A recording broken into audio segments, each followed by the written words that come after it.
welcome to Writer. I'm your host, Kat Filer, also known as KJ Filer, and my guest today is Dr. Martha Boone. She's one of the first 100 board-certified women in urology. After 23 years of education, she practiced academic urology for 5 years and private practice for 24.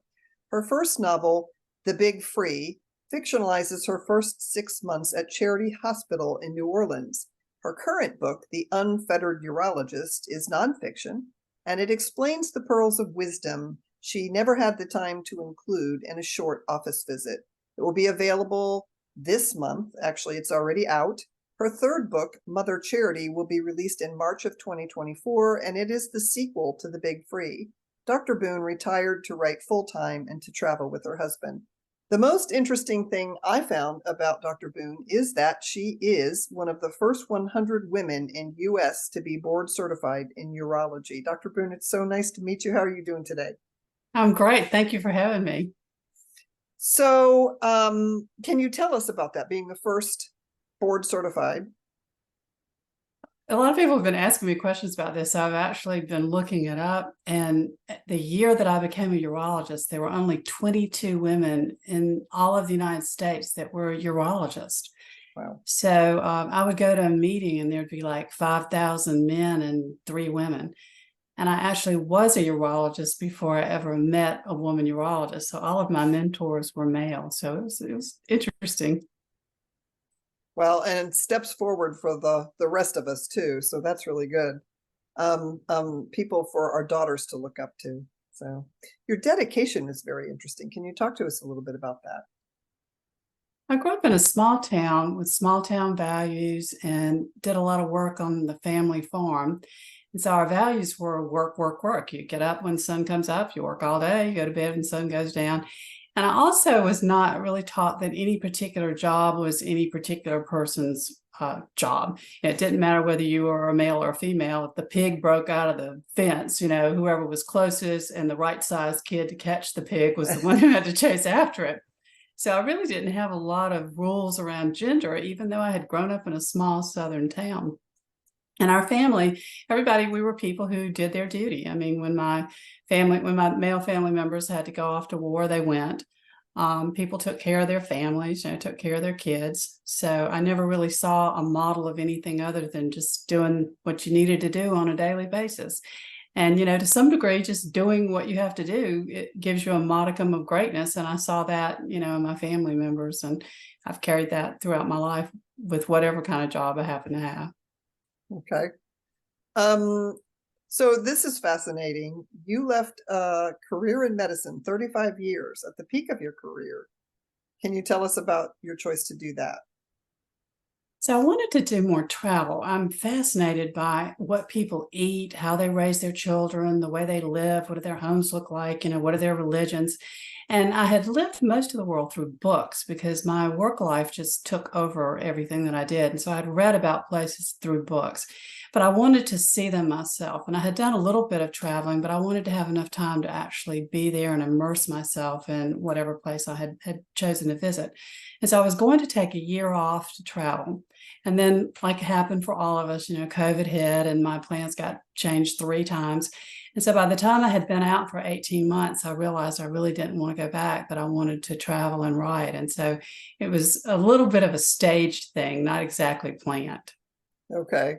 And when did you ended up going on your trips? I did. Okay. I went all over the world. That was great. Wow, that's amazing. Yeah. In chapter 3, you talk about 3 doctors in one. What did you mean by that? So when I first became a doctor, I was just a trusted expert. I was someone that a person went to like they went to their lawyer or their accountant. I was a professional with extra knowledge that others didn't have. And they would come and ask my advice and I would give it to them. And that was pretty much it. And then by the time I had finished my career, there were 3 types of people. There were the older folks over probably 70 years of age who wanted the trusted expert. They wanted me to tell them what to do. And they expected me to solve their problem, but they really didn't want to have much input. They didn't want to have a lot of conversation and they didn't want to go get other opinions for the most part. And then the baby boomers, kind of the people who were around 45 to 65, they wanted a partner in care. They wanted to express the things that they were concerned about, and they wanted to have a conversation. And they may or may not follow what I advised. They may or may not ask for another opinion, but it was a very open communication, shared kind of plan. And I was actually most comfortable with that because that was my own age group. And I guess that was kind of the way I did my medical care. And, most of us, as you said before we came on, weren't real happy to be going to the doctor. I mean, I still don't like to go to the doctor. I make myself exercise because I don't want to be a little old lady with a bag full of pills. And I don't want to spend my time and my money at the doctor's office because I don't like it either. And so that age group was kind of like, I've got better things to do, but, I need this problem solved. So here I am. And then the younger generation like to go on Google and figure out everything themselves. And then if I didn't go along with what Dr. Google said, they would be happy to go back to their car and give me a bad review. And so that was a bit of a shock to me. I was no longer the trusted expert. Yeah. Oh, and yet in the same breath, you do tell your patients, or well, you're telling readers that they should be their own advocate. And how are you resolving that? So at the end of the day, it's our body. And we know more about it than anybody else. And the body is brilliant. If we give it the right things, it can heal itself of most things. And we have intuition about ourselves that, no doctor can have. And so I think we have to trust ourselves. And we also communicate on a lot of different levels. So if you go to a doctor and you just don't trust them, then you need to go on down the street. You don't need to really know much else. And I think also we all have to be our own best caretaker. We have to get sleep. We have to eat right foods. We have to exercise. We have to guard our mental health. We have to stay away from toxic people so that when we present ourselves to the medical system, we're as healthy mentally, physically, emotionally, spiritually, financially as we can be to be able to take the best advantage we can of the system. But at the end of the day, I think we all have to take personal responsibility, and we have to realize that we communicate on a lot of different levels. Mm-hmm. You also advocate something that my husband and I have been doing for years, and not all doctors appreciate this. You advocate that people take notes and that they maybe take somebody with them. My husband and I have found that to be a really winning situation because if you're the patient, sometimes you're in a stressful mindset and you really aren't listening. And even if you're taking notes, you may not hear things correctly. And when my husband and I are together, whoever is the listener is usually what the doctor wanted you to actually hear. That person hears that. And the other person is the person who is sitting there going, oh gosh, is this real? You're not even dealing with the doctor at that point. You're kind of dealing with whatever is wrong, and nobody wants to hear that anything is wrong. Yeah. This was one of the biggest frustrations for me in practicing medicine is I could not find a way to get the information to the person, particularly if it was any bad news, and particularly if they had any kind of memory issues or if there was anything else going on. And I tried everything. I tried giving it to them as a recording on their phone. I tried writing it down. I tried giving them books and resources. I tried asking them to read on the topic before they came in. But I think what would happen is when fear would set in, people couldn't listen. They were not able to listen. And so I think bringing someone with you and taking notes is a great thing to do. I mean, I saw this in myself. I went to my gynecologist one time, who's a good friend of mine, and it was time for my pelvic exam. And I hopped up on the table and I had my clothes on. And he's like, what do you want me to do? And it was like I had become instantaneously stupid. I mean, I do pelvic exams all day long. I know you can't do them with your clothes on. But when I was the patient, I was sitting there going, duh, well, what do you want me to do? And he's like, well, you got to take your clothes off. And I was like, oh, yeah, that's right. So I saw it as a patient and as a doctor. It's like when you walk in there, for a lot of people, the fear factor just keeps you unable to participate. Yeah, that's what we ran into. A couple of times. I have had cancer twice. In both cases, there was no communicating with me. And the second time it happened, the surgeon called me. He already knew that I couldn't listen. And he said, is your husband there? And I said, yes. And he said, well, I need to talk to him. And so he got on the phone with my husband and told my husband what the diagnosis was. And then we set up an office appointment, but they didn't want me to have to wait for that. But there was no point in telling it to me. All I knew it was C again. That's all you know. So yeah, that panic factor. one of the things I did that did seem to have some effect is if I gave someone bad news, I would ask them what was the best time for me to call them the next day. Oh, And I would block out 10 or 15 minutes and call them the next day. And I would tell them specifically, you're going to get home, you're going to have questions, write them down. I'll call you tomorrow at such and such time. And, we'll have 10 minutes and you can ask the questions. And that worked pretty well. yeah, yeah. And you also recommended that, well, you said that that a doctor shouldn't be threatened if you want to have a second opinion. And before you say something, I wanted to tell you that some of the doctors that I trust the most recommended that I go have a second opinion. And they gave me names and said, if you think that this is, rigged, see somebody else. But I always came back because they were all good doctors. But it was the very fact that they didn't mind that made me trust them. Yeah. I mean, I think anybody who's good at any job doesn't matter being critiqued. I mean, no matter what your job is, I mean, if you're really good at what you do, you don't know everything. Mm-hmm. And you know that there are other resources out there. And you also know that what you really want is a good outcome in whatever kind of job you're doing, and that different people need different things. And some people need to hear it a couple of times from a couple of different people before they can get comfortable. And, sometimes someone has a better personality fit for someone. And, that's always a good thing. I mean, a place like Atlanta, we've got a doctor on every corner. I feel sorry for people who live in small communities where they don't have much choice. Yeah. Well, the other thing too, I think is, if a doctor is confident and they're confident enough to say, go get a second opinion, well, then I know that they probably know. And the very first thing that happens, did with me anyway, is when I went to get a second opinion, what I would hear is, you're seeing Becky? Oh, you should see her. Like I would be happy to take you as a patient, but why are you here? So it was just a sort of a reference, if you will. And well, why am I over here? And I know you said something about walking past your wall of impressive diplomas, the patients walking out. And I had that exact, the second oncologist said to me, did you not see the diplomas? I said, they don't mean anything to me. And he said, well, they should. These are household names. You should know who these places are. So yeah, it's a big thing.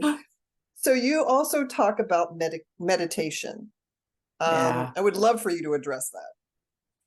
So I really think that our mind and our thoughts controls everything else in our lives.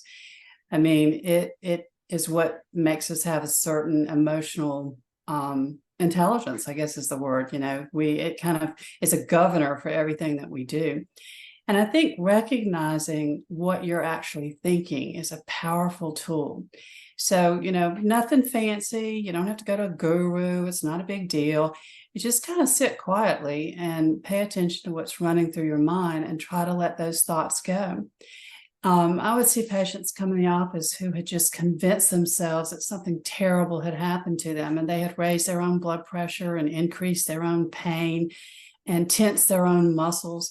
And so I think it's a very powerful tool. I wish we could teach it to young kids and basically use it all of our lives, because I really think that what we choose to think creates our personal experience. And I saw it over and over again with two people who would get the same diagnosis. I mean, one person would decide it was a death certificate, and another person would decide, oh, I really need to change this, this, and this because they're not working for me. And so what we think about whatever's going on really makes a difference. And I have a little funny story about it. I was sitting at the Georgia 400 toll booth one day, and I had apparently cut in front of a gentleman or made a lane change that did not work for him. And he was blowing the horn and making Mr. Meanie face and just having a fit behind me. Well, when we finally got to the hospital and I walked into the exam room, he was my first patient of the day. And he was so uptight and his blood pressure was so high. I mean, he was a complete mess. And I had been playing Marvin Gaye and dancing, and enjoying myself sitting in the line. And he was all angry. And when we sat and looked at each other, it was this recognition. I mean, he knew that what he had been doing, blowing the horn at me, and he was actually doing this, to me, and he was there to get a prostate exam. So I think he would have had a much easier exam if he'd been a little more relaxed. I was going to say, that is some karma right there. It really was. Poor thing. Oh my goodness. So you mentioned in the book neuromodulation. Yes. Can you talk about that? So when I was a medical student, we were taught that you have all the nerves you're going to have. And, this was back when the dinosaurs still roamed the earth, but we were taught that you had all the nerves you're going to have and that they're not going to change. And, you better take care of them and they're going to die off by the time you're about 40 and keep dying as you get older. Well, it turns out that that's not correct. We have a factor called neuroplasticity. So we can change what we think, we can change our beliefs, and that can actually change nerve impulse.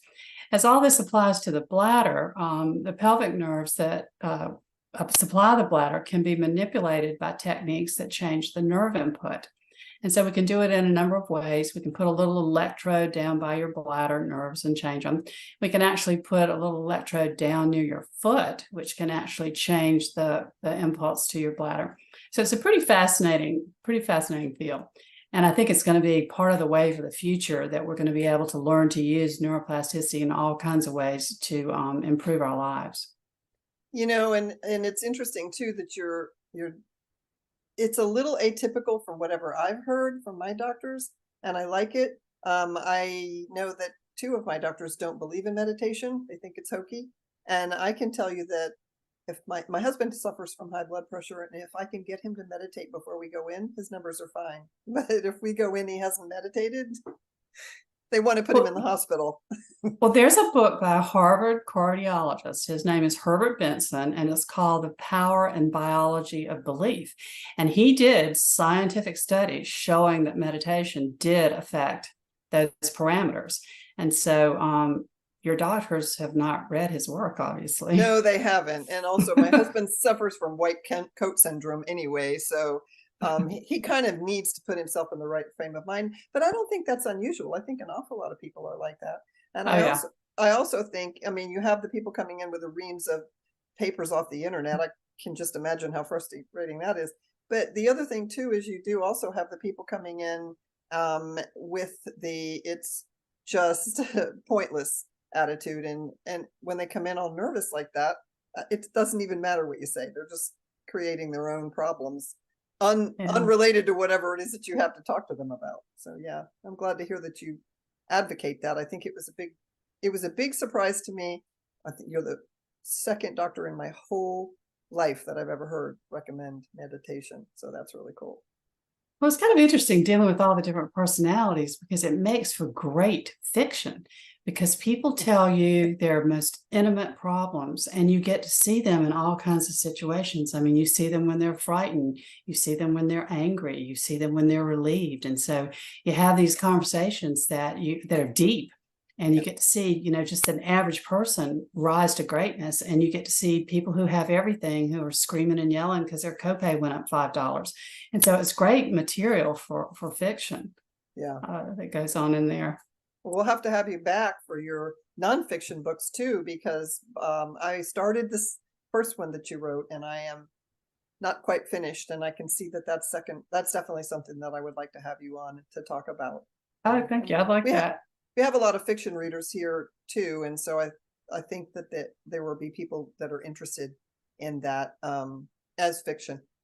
Here's a quick cute story that you might appreciate. My mother was going in for surgery, and as a gift, her surgeon of all people, and this is a very, very old book, it was a long time ago, he was a personal friend, and I don't know what he was thinking, but he gave her a book to read in the hospital. It was called The Making of a Surgeon. Oh yeah, Liz. Yes, I know who that lady is. Wonderful book. Not one you want to read in the hospital. Exactly. So yeah. Anyway, well, while we have you here, I'd like to jump to some of the stuff that you touched in your book, which is actually medical. So let's get some information from you. What is the big deal about having blood in your urine? So the interesting thing about blood in the urine is 95% of the time, it turns out to be nothing. But 5% of the time, it can be very serious. And so people will go, oh my gosh, I'll be in the 95% and choose not to get worked up. And unfortunately, I've had a couple of close friends who were doctors who had a little bit of blood in their urine, and the amount doesn't really tell you if you have any serious problem or not, but they had a little bit of blood in their urine and said, oh, 95% of the time it's nothing, and chose not to be worked up and died of completely curable urologic cancers. So it's the only warning sign we get of serious things in the urinary tract. And because the organs that belong to the urinary tract are so deep in the body, we can't feel them. You know, like you could possibly feel a breast lump, you could possibly feel an ovarian tumor, but the kidneys, ureters, and bladder, you can't feel them. And so you have to have imaging tests, which are expensive. And you have to have a urologist look in your bladder, which is uncomfortable. So people will decide not to do anything about it. And then these tumors are in there growing and they have no idea, because for the most part, they don't have any symptoms. So it's really important that if anyone gets diagnosed with blood in their urine, that they do seek urologic evaluation. And you're saying diagnosed, so you may not see it and it could be there. Right. What would happen is you would go to your primary care doctor and you would get your yearly exam and they'd check your urine, and that's where they'd find it. Okay. Because Yeah. not everybody knows why you have to aim at the cup. I've never had a doctor explain it to me. I knew that they were looking for something, but I didn't know that it could be blood. So yeah, that was. Yeah, there are about 15 tests that can be done on a small urine sample that will give you all kinds of information about your liver and just a lot of different things that can be told from that. You also talk about interstitial cystitis, and I may be saying this wrong. I have never heard of that. Yeah. Could you talk about that? Yeah, it's interstitial cystitis, and it's a group of, I think it's a group of diseases, but it's basically bladder pain, pelvic pain. Some men can have prostate tenderness. Sometimes it can be pelvic muscle pain. Sometimes it's endometriosis. And so getting evaluated for that is very important. And you would start with your primary care doctor. Most of the time, they would send you to gynecology or urology, depending on where your symptoms are mostly occurring. And the important thing that I wanted to say in the book about it is that in the United States, we really underutilize pelvic floor physical therapy. And so in America, surgery will be offered to a woman before they even try anything that's simpler. And, you know, in Europe, they teach ladies to do physical therapy when they have their first child. I mean, they learn how to do pelvic floor physical therapy with their first pregnancy, and they do it lifelong. And they have, I believe it's about a 30% less incidence of surgeries than we do in America, because they use techniques that are non-invasive. And, you know, in Atlanta, we have many, many excellent pelvic floor physical therapists. So I think the take-home message would be, if you're having trouble with pelvic pain, don't forget the pelvic floor, and don't forget that physical therapy is one treatment that can work for you. Okay. All right. You also talk about, and this is something I think a lot of people don't know, UTIs are very common. I think most women who have ever had one, I don't know about men, run to the store and get the little pill. But you devote an awful lot of time in the book about this. Is there something you'd like to tell the audience about that? Yes, I'm very concerned about the overprescribing of antibiotics. When you come to a doctor in America with a problem, we are motivated to do something. We want to get rid of your problems. So you're going to get a pill or a procedure or some type of test, because we're action doctors. We're not used to telling people it's going to be okay, you know, go home and drink water or whatever.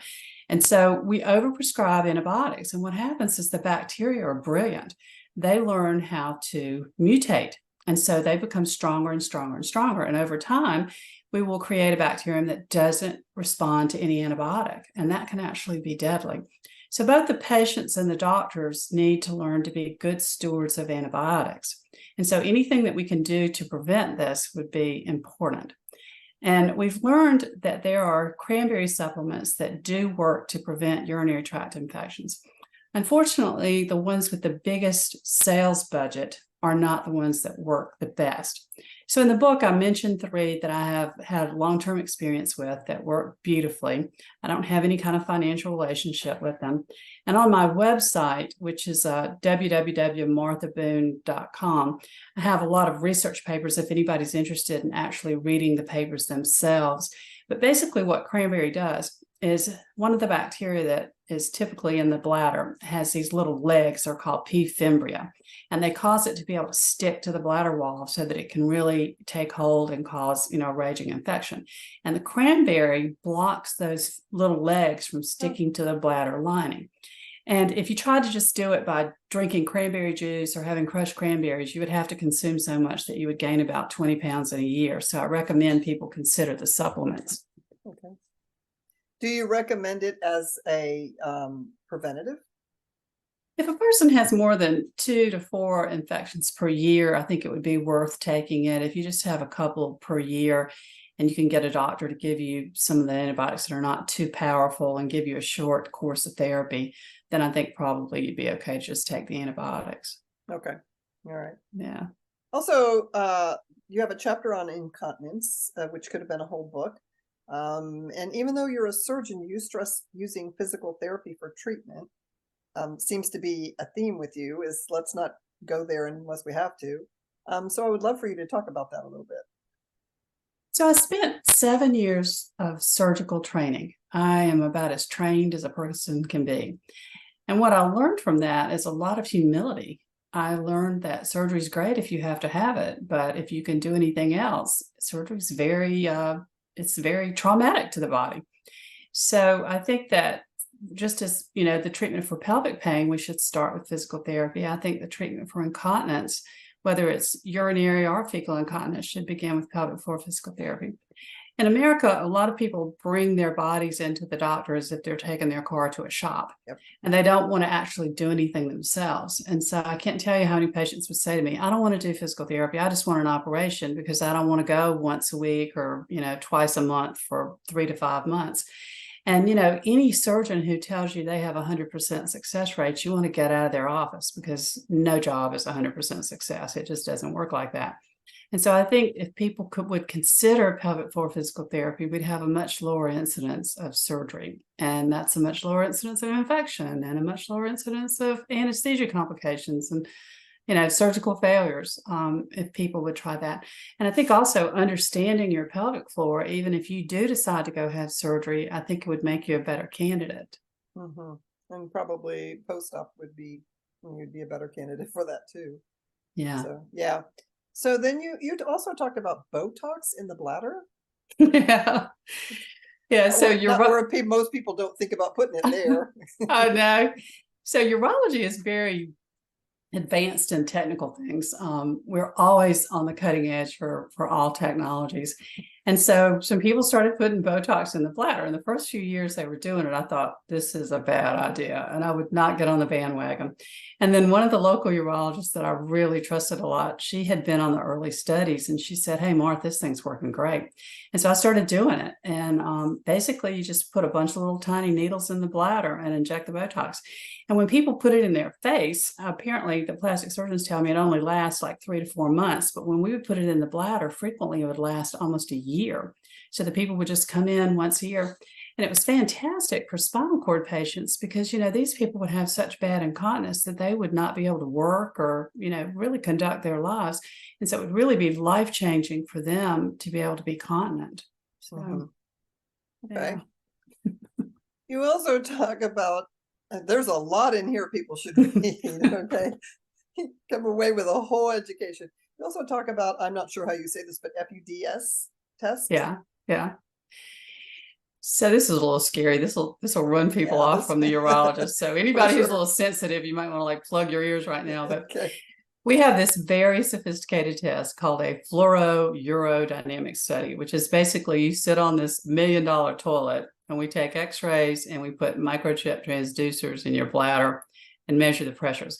And it's for complicated incontinence. It's for people who've failed physical therapy and who failed simple treatments. So even if you are the worst of the worst, we have technology that, can help diagnose you and get you to a place where you can get your life back. Okay. All right.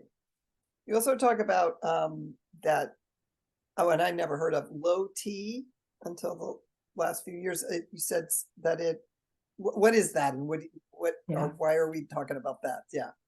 So urology takes care of mostly men. We have a lot of women, but we take care of mostly men problems. So if a man is infertile or a man has hormonal problems, a lot of times they'll see urology. So women go through menopause, but men actually go through andropause. So their testosterone normally goes down as they age. And just like women in menopause, some women go through menopause, they never need hormones, they feel perfectly fine, it's not a big deal. Other women, that estrogen drops and their lives are miserable.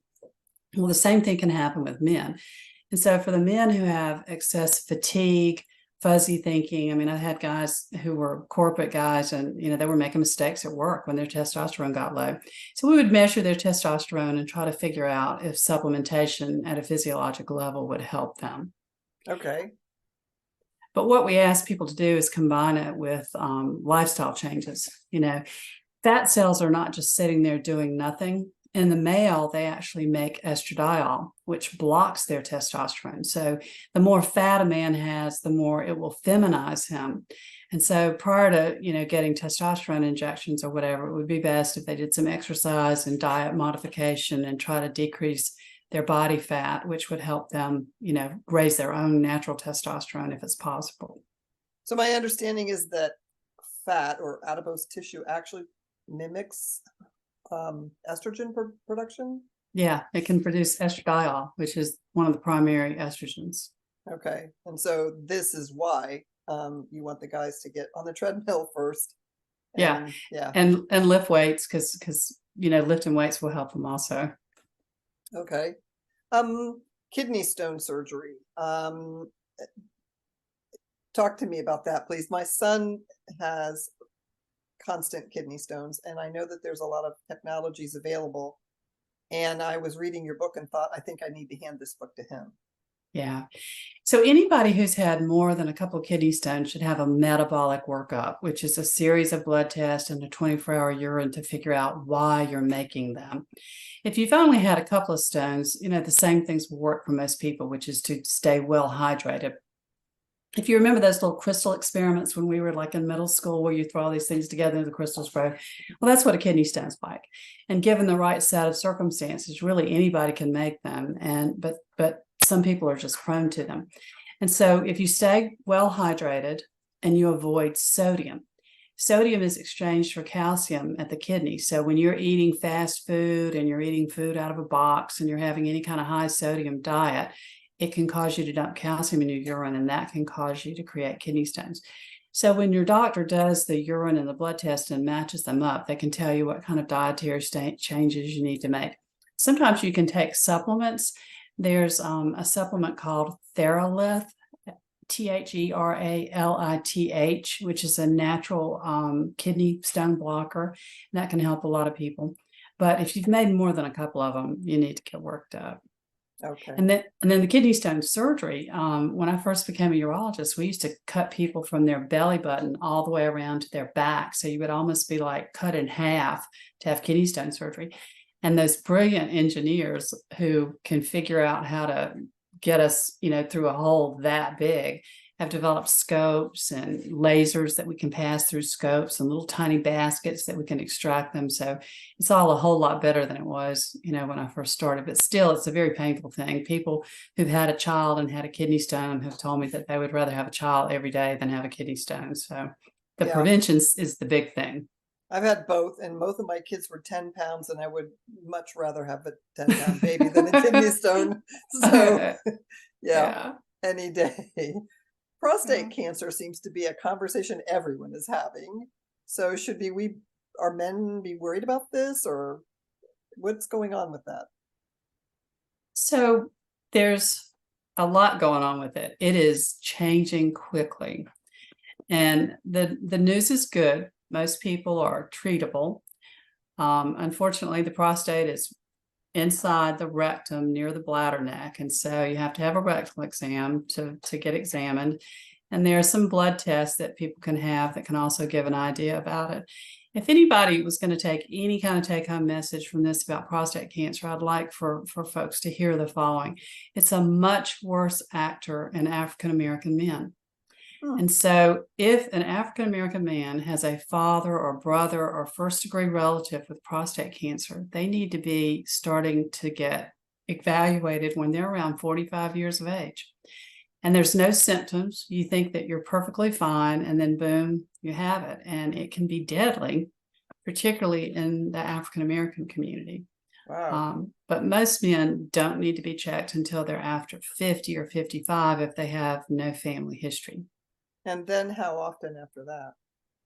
Depending on what's found, if everything's totally normal, then it's just a yearly checkup. But men, they don't want to get a rectal exam. Mm-mm. No, they don't. They'll do anything to avoid that. No. And is that exam different than a colonoscopy? Yes, all it involves is your finger, but I can tell you a Okay. funny story about that. So every year we would do prostate screening. And so we would have after hours screening at the hospital, and nobody wanted to go in the room with the girl. They wanted to go in with the guys. And then one fateful evening, a Delta pilot comes out into the waiting room, and he had gotten impatient, decided he would go with the girl because he didn't want to wait anymore. And so he goes out to the waiting room and he goes, "She's got a really skinny finger." So the whole line shifts, and all of a sudden everybody's in my line. And my friend, who's like 6'4" and his fingers, like logs, nobody wanted to be in his line. So I go home that night with an ice pack on my finger and a whole bunch of Delta pilots who were my new patients. Oh gosh. So size does matter. Apparently. Yes. Okay. While we're talking about cancer everywhere, what about bladder cancer? Is that deadly or not? Bladder cancer comes in like two forms. 90% of bladder cancer is kind of like skin cancer. You just have to keep taking them out because they keep coming back. And then there's one form of bladder cancer that can be very deadly. And that's why we want everybody who has blood in their urine to be evaluated by urology. The thing to take home from that is it's directly, and most people, related to cigarette smoking. And sometimes it's secondhand smoking. So cigarette smoking is definitely a cause of both bladder cancer and erectile dysfunction by damaging the arteries to the penis. So, yeah. Wow. Well, there'll be a lot of guys quitting smoking now. Hope so. Yeah. So people, and especially, I don't understand what it is. It seems like the internet is full of detoxing. Is that silly, or is there anything about that that's real? So everything I've read about it, it seems fairly woo-woo. The body is great at detoxing itself. I mean, it can breathe out toxins, it can sweat out toxins, it can urinate out liquid toxins, it can defecate out, form toxins. The thing that's scary to me are these people who are going and getting these colonics. The bacteria that live in your colon, are called the microbiome, and they're very important to so many aspects of health. And so that's actually a little scary to me. So I think that the best thing to do is just take good care of yourself, get a good night's sleep, consider the meditation, try to eat healthy food. I have not come across a detox system that I thought was particularly effective. So, yeah, I've read some very odd things. So, yeah, because a couple of my friends are health nuts, and the odd thing is, if that's something that you're doing, I don't think that you're really a health nut. I think you're kind of just into some odd behaviors or whatever. So what's ahead? You indicate that the future is bright for healthcare. What did you mean by that? So if you look at how fast technology is growing, I mean, think of just how quickly we've gotten a small phone that is also a camera. And so I think that technology is just growing very fast. I think the ability to manipulate genes, using CRISPR. I think all the things that are happening in food science. I think blockchain, the development of the internet and information technology, utilization of artificial intelligence. And one of the things that I'm very encouraged by, a lot of the older doctors like to make fun of the younger doctors because they're just different from us. But one thing they do is they collaborate. Yeah. I mean, my generation, if you did a research project, you would hold it real close until you could get it published. You wouldn't want anyone to know your results until you had it in a peer-reviewed journal, which was often 2 years. Well, these kids tell everybody everything. And so some guy will be doing a rat experiment in California, and his rats are doing something, and he's talking to his friend in Hong Kong, who's talking to his friend in Australia. And all of a sudden, everybody's changing the model of what they're doing based on this guy's research. And so things are happening very, very, very fast. And I think that that information is being created exponentially, particularly in medicine. So I think that all kinds of exciting things are coming along. And, so many people talk about how bad the healthcare system is and everything. But I think there's good reason to be excited. And, for the older patients, when you go to a young doctor and they turn their back to you and type on the computer, it's not a personal affront. They just have a little bit different rules about how to do things. Yeah.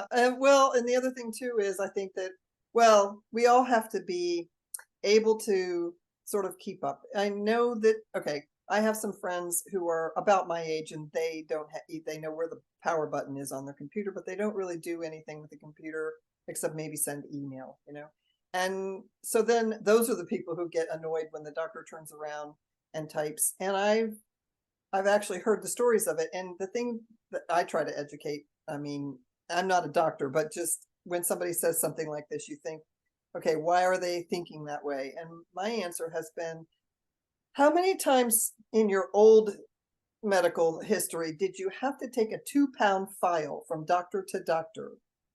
And nowadays, when you go in, your doctor has your lab results. He's seen whatever the surgeon did. He knows what the other doctors are doing. And all you have to do is appear. Yeah. But Yeah. where do you think that information goes? So, yeah. So this has been my sort of message to my friends who are my age and older. Technology has moved on. The good news is, whatever it is that you were just diagnosed with, possibly 10 years ago, if you had gotten that diagnosis, you would die, or Yeah. it wouldn't be a good resolution. Yeah. So, yeah, so I think you're right. The longer it takes you to be diagnosed with something, and then also the technologies like this, like you said, the doctor is not turning his back on you.